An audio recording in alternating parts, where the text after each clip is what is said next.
Hello, ladies and gentlemen. Welcome back to Caleb's 5 Picks of the Week, where every week we pick 5 games around the world of sports.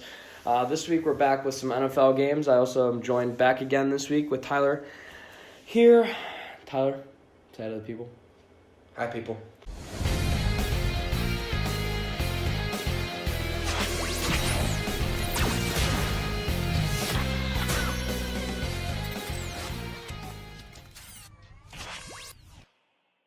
That makes me 9-6 total on the season. Tyler, did you have a good week last week, or? I wasn't here last week. Or I mean the week before. I think I was 4-1. Okay, because we had the same picks. So, but anyway, getting back to our picks this week, we're gonna get right into it. The first game this week we're picking is the 3-1 Chicago Bears versus the 3-2 Miami Dolphins.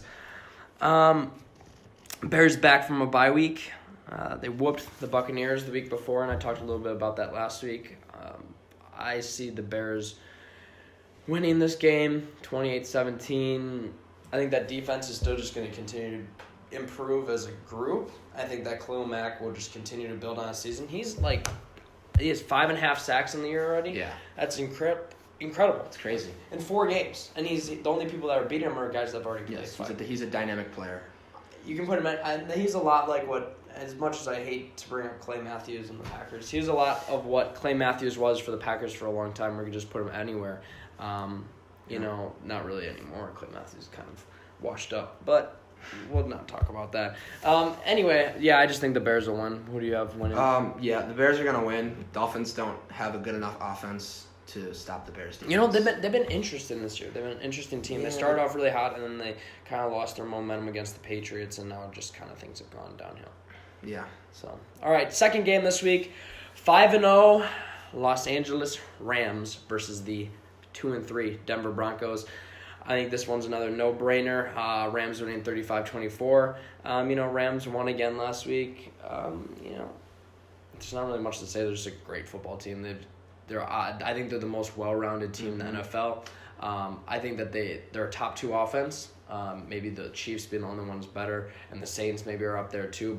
And then they have easily one of the top 2-3 defenses in the NFL. Probably, I think the top 3 defenses in the NFL right now are probably Bears 1, Jaguars 2, and Rams 3. Rams 3. So I think that the Rams have definitely the most well-rounded team. In terms of what they got on both sides of the ball talent-wise and what they have just all around as a group. They're definitely going to kill the Broncos. The Broncos, they're not a good team. What do you have the score? It's going to be 42-24. I have 35-24. So that's what I'm thinking. All right, on to the third game. The Jacksonville Jaguars sitting at 3-2 versus the Dallas Football Cowboys at 2-3. Jerry World. How about them Cowboys? Jerry World's in trouble. I mean, now it's just it's kind of a joke at this point. I was watching First Take a lot and listening to Stephen A. Smith talk about just, they have no confidence. No one has any confidence in the Cowboys at this point. I don't think they have confidence in themselves. I think that they're going to get I think it's going to be a high-scoring game, actually. I do think it's going to be 42-31. I think that the Cowboys will put some sort of offense together.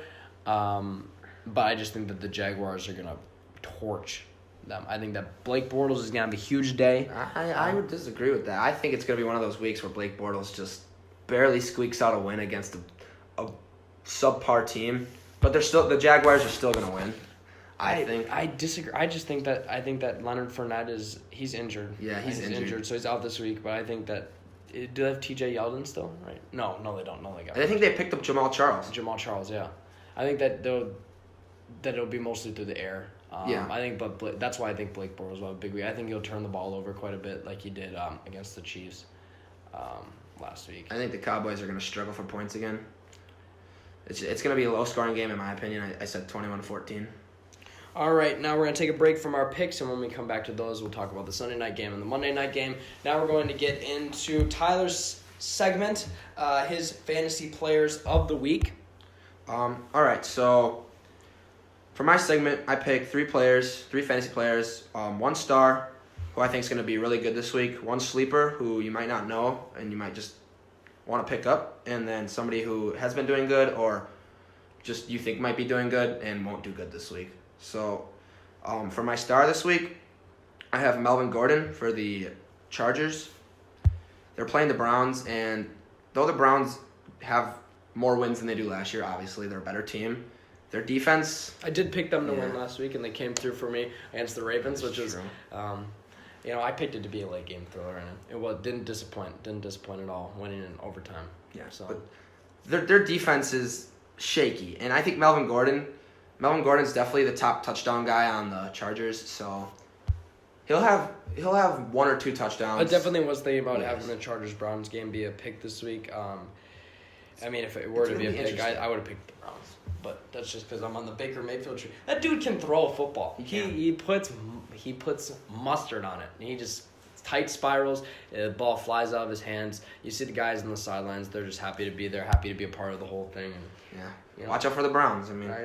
But I agree. Melvin Gordon's probably a safe pick. Someone who's going to continue to just keep rising his stock in fantasy and stuff like that. So. And then for my sleeper this week, I don't know if you consider this guy much of a sleeper, but I consider it because not a lot of people know of him. Joe Mixon for the Bengals. The Bengals are 4-1, so that's a surprise. I think to everyone. And they're playing the Steelers this week, and they've struggled. Like, they just don't know what they're doing. So Joe Mixon's gonna have a pretty big week. I personally think he'll be good this week. I don't know. I'm really indifferent about the Bengals right now. I'm not buying it quite yet. You give me a little bit more time. I'll invest a little bit more stock in the Bengals, and maybe we'll start having them be picks on the podcast. But I just can't. I can't buy into anything they have because I don't know what they are. Like I can't make out what type of team they're going to be. Like with teams that we'll get to the power rankings later on, and we'll talk about like a lot of teams these days have definite identities, and the Bengals are one of those teams where they don't have a definite identity. Their identity is making the playoffs and losing in the first round. That's what and that's not an identity they want to continue. So I think that they're trying to change the culture, but I don't see players that change the culture. And Joe Mixon has been said to be a guy who they're brought in, and the reason why they drafted him, even though they have good running backs, Jeremy Hill, Giovanni Bernard, all these guys that are already experienced. Giovanni Bernard used to be he was a star for he was really good. He was a star for a while. He still is good. He is still good, but he's not getting carries. Neither is Jeremy Hill, who was incredible last year in the past 2 years for them when Giovanni's been injured. And now they bring in this guy, Joe Mixon, who was a rookie last year, right? And they're giving him time to play, but I just don't see where that's going. I do think that one of those running backs, and we'll talk about that as more as the trade deadline comes near, but I do think that one of those running backs will get traded, and I think that something will happen where either one of them gets injured and the other two play, and then one of them gets traded in the offseason. I just think that's going to happen. I don't think that they can keep this three-headed monster kind of game going. They used to work in the 70s and the 80s, but not so much in a passing dominant lead. You're not going to beat teams. And that's the unfortunate thing.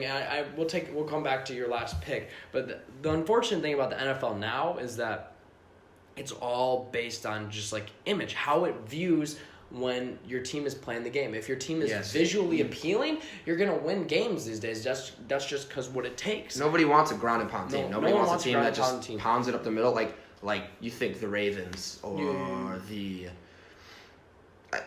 That Ravens is the first. The Bears could be a ground and pound team. Yeah. Thinking about the past couple years, they've been generally a ground and pound team. Jordan Howard was one of the best running backs in the NFL for the past 2 years. Where is he now? Tariq Cohen is getting his share of touches, and people are he can catch the ball. People are now down on Jordan Howard, and they're like, well, that's because he's not a visually appealing player to watch. Because he's going to run the ball. There was times last year where he was getting 30 carries a game, and he was getting 150 yards.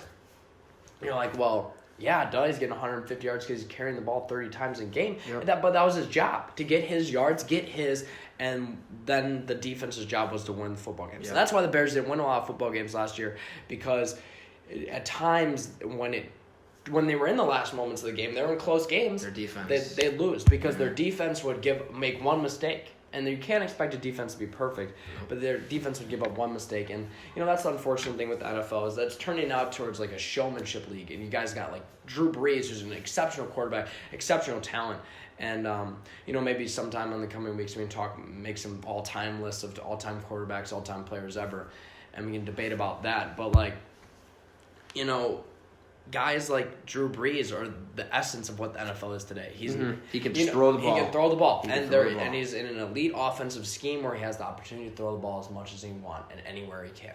So you can get back to your pick, but that was just my thing. I just think it's unfortunate how the NFL is turning, and guys like Joe Mixon are going to lose their opportunity to be great players. Guys like Giovanni Bernard, Jeremy Hill on the Bengals, and they're not going to be a great team. I can't see them make it far in the playoffs because they don't fit the mold. They don't fit any mold. And but the thing was that people could say, like, okay, AJ Green, unbelievable. I think, in my opinion, he's the most talented wide receiver in the NFL. A lot of people say Odell Beckham Jr. is the most gifted and talented raw talent that maybe the NFL's ever seen at wide receiver.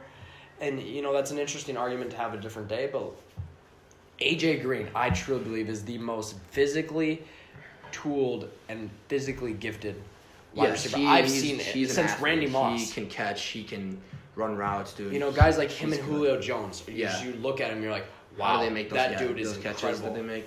Yeah. All right, you can get back to your last pick. Yes. So, for my bust, I have this guy on my team, and he's been really good this year so far. Patrick Mahomes for the Chiefs. I think that the Chiefs are a really good football team, but they're playing the Patriots, and this is interesting. It's the Patriots. They're 3-2, but we already know that Bill Belichick's My plotting. boy Tyler here, who has literally been in the head of the Patrick Mahomes bandwagon all season so far. Yes. Is now backing off the train. He's getting off, people. Bill Belichick and the Patriots, they're just the epitome of a well-oiled machine football team. They just do it. They just get the business. And I think that Patrick Mahomes is going to struggle this week against the Patriots. And that'll bring us into our next game, which is Patriots versus Chiefs. Yep. Sunday Night Football. The 5-0 Kansas City Chiefs versus the 3-2 New England Patriots. Tom Brady versus Patrick Mahomes. Young versus old. GOAT versus... Mini goat. Baby goat. Maybe that's a new nickname for Patrick Mahomes. Or you can just call him Frogger because of his weird voice, Yeah. Whatever. Heard his voice. Whatever. It's got a weird ass voice. Okay, Tyler. Back to the game. I have the Chiefs winning and continuing on to be 6-0. And it's going to be 38-31. Tyler, do you disagree? I disagree. I have not the Chiefs, sorry. I have the Patriots winning by a field goal, 27-24. I just don't know. I hate the Patriots. Julian Edelman's back. Julian Edelman was back last week, and they're gonna win. They're gonna win. I picked Julian Edelman up on my fantasy team. It's a tough game to debate. It's a tough game. And then we'll get into what we have later. And this is on my power rankings. I have the Chiefs as number 1 team in the NFL, and the Patriots as the number 3 team. And so it's going to be another battle of one versus. I had the Chiefs and the Jaguars last week. I think I had them at the Chiefs were at 2 and the Jaguars were at 3. And I said top team battle. Yeah, 2 top teams. The Chiefs proved me correct in the fact that I thought they were going to win, but they surprised me in how they did it, and they beat the Jaguars. They did. It wasn't like I don't know, that could have gone both ways. They beat the Jaguars. And then, it's going to be a tough game. I think this is definitely going to be probably the most viewed NFL game to this point in the season. Maybe besides the Bears and Packers week 1. Yeah. But I think this one's going to be even high. This is high stakes. It is high stakes. It is high stakes. The Patriots are 3-2. Not necessarily the start they probably would have wanted. But, you got to deal with it. You got to move on. Right here. All right, Monday Night Football, the most probably disappointing Monday Night Football game of the year so far. The San Francisco 49ers sitting at 1-4 versus the disappointing Packers. Green Bay Packers 2-1. That's an ugly record, 2-1. It is an ugly record. You look at it and you're like, what the heck? Being a Packer fan, are you worried? I'm not worried as much because we've been in games. Relax. We should have won games that we were in. RELAX. Relax. That's what Aaron Rodgers said 3 years ago. 3 years ago. It's the Packers. Aaron Rodgers, he's Aaron Rodgers. We'll talk more about Aaron Rodgers here in a couple minutes, but I do have the Packers winning. I've had the Packers winning every week. We've had a Packer game in every week just because we're all from Wisconsin, so we want to hear about the Packers.